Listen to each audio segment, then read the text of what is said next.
Bonjour chers internautes. L'heure est grave. La France et ses alliés préparent une intervention militaire au Mali. L'ordre a été donné ce mercredi vers 10h44 depuis Genève par le biais d'une conférence vidéo, entre les plus grands hommes politiques de l'Europe qui sont assis sur la richesse africaine. Peuple d'Afrique. Le Mali sera attaqué militairement. Ils ont déjà décidé protéger votre pays. Ne faites confiance à aucune peau blanche. N'ayez aucune peur. Ayez une seule idéologie, la terre du Mali est à vous les Maliens. Tout envahisseur qui viendra vous imposer des lois. Défendez-vous. N'ayez aucune pitié. Ils savent que s'ils quittent le Mali, ils n'auront même pas le dernier rang. Ils savent que leur économie va tomber. Nous demandons à l'armée malienne de recruter beaucoup de jeunes. Au moins dans chaque famille qu'il ait au moins 2 ou 3 militaires. C'est-à-dire des porteurs d'uniformes. S'ils vous attaquent, tuez-les. Mais s'ils vous laissent tranquilles, alors laissez-les. L'autorisation est donnée à ceux qui sont attaqués de se défendre. Cette phrase est écrite dans la Bible et dans le Coran. Tous les musulmans et chrétiens le savent. Ils ont fait une réunion et dans la réunion, ils ont préparé un cahier de charges dans lequel il faut faire quitter les Russes hors du Mali. De là ils en profiteront pour tuer tous les Africains qui dérangeront. Peuple du Mali. Peuple d'Afrique. Jugez vous-même. Comment une terre qui t'appartient pas tu refuses de la quitter? Est-ce que c'est obligé de rester au Mali?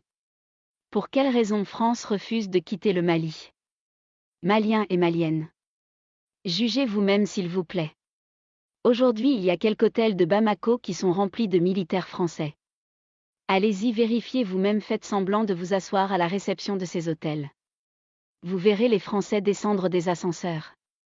Ils ont pris l'hôtel à partir du 12e étage jusqu'au dernier étage. Il s'agit de l'hôtel de l'Amitié, hôtel Noum, hôtel Bravia, hôtel Radisson, hôtel Sheraton, leur base au sein de la MINUSMA, et leur deuxième base à côté de la direction générale de BNDA à Bamako, sont tout réquisitionnés pour accueillir des soldats français. Maliens et Maliennes.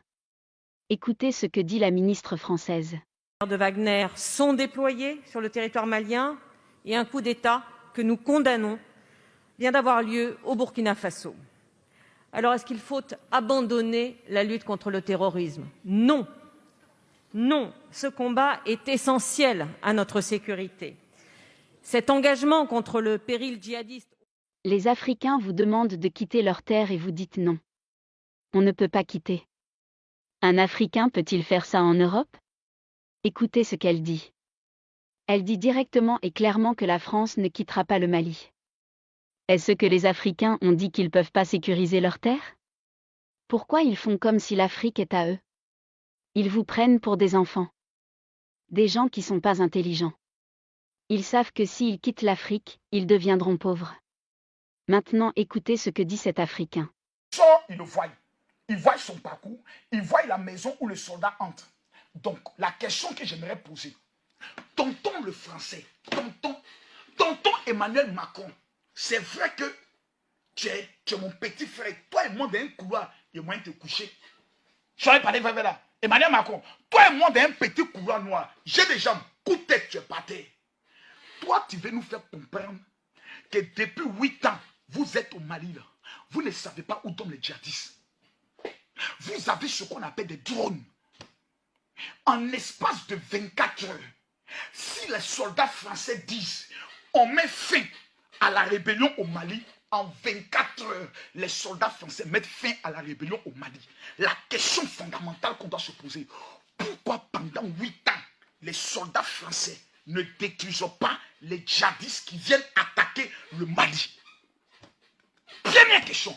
C'est-à-dire, avant de parler d'élection là, on n'est qu'à répondre d'abord à cette question. Vous avez satellite, vous avez drone, avion sans pilote, armée, pour détruire tous les escortes, pour détruire toutes les voitures, pour détruire toutes les escortes de l'armée, plutôt rebelle. Vous avez ça. Vous avez des hélicoptères Pacha. Vous avez des tanks. Jusqu'à aujourd'hui, vous n'avez 8 ans, soldats français est couché au Mali. 8 ans, ils sont là. Ils ont satellite, ils ont tout. mais ils n'ont pas encore délogé les rebelles. Je vais vous dire qu'est-ce qui est choquant. Comprenez-moi. Je vous parle de la situation du Mali. Oh, les Maliens n'ont qu'à organiser les élections. Vous n'organiserez pas des élections. Non, non, non, non, non. Le salut du Mali ne vient pas des élections. Non. Le Mali est en face d'une rébellion. Parlons d'abord de la rébellion d'abord. Le Mali est un territoire occupé parce que nous avons des forces étrangères, dont la France qui a déposé une armée qui a coûté 8 milliards d'euros, qui est au Mali. On ne peut pas alors dire on va organiser une élection si on ne fait pas le débat. D'où les rebelles viennent. Qui sont-ils? Qui les finance? Et pourquoi pendant 8 ans, l'armée française... Avez-vous entendu ce monsieur? Ce qu'il dit est clair ou pas? Chers Africains, posez-vous la question pourquoi ils veulent pas quitter. Ils se sont partagés votre Afrique. Vous parlez leur langue. Ils vous prennent pour des gens non intelligents. Ils se disent que la race noire est esclave. Africains et Africaines, montrez-leur que vous êtes trop forts. Que vous êtes éveillés. Levez-vous pour la liberté de vos terres. Faites tomber tous les chefs d'État corrompus. Avez-vous remarqué que les coups d'État de maintenant ne font pas de morts? Eh bien, c'est parce que tout simplement le peuple a la même idéologie. Courage et vivre l'Afrique, vivre la liberté, vivre les 5 colonels qui ont commencé la lutte depuis le Mali.